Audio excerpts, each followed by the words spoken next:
Ako si Carla, operator ng Machine 1 dito sa Audion 2. Ito po ang Machine 1. Pag-run po ako ng 200 plus meters last week. Madalas po itong gamitin. Dito naman po ang printer head. Ang huling palit po nito ay noong September 8, 2023. Ang capping naman po ay may 60% good condition.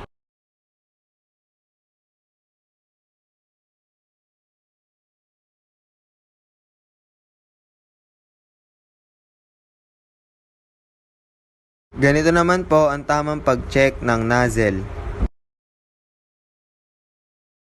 Ang ink system po ay tama lang ang level.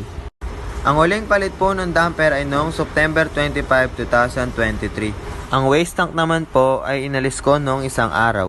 Ito naman po ang aking ABR. Dito naman po ang aking ground wire. Nandito naman po ang stocks namin, used at unused ink, powder at pati na rin film. Ito naman po ang mga nagamit na CMYK.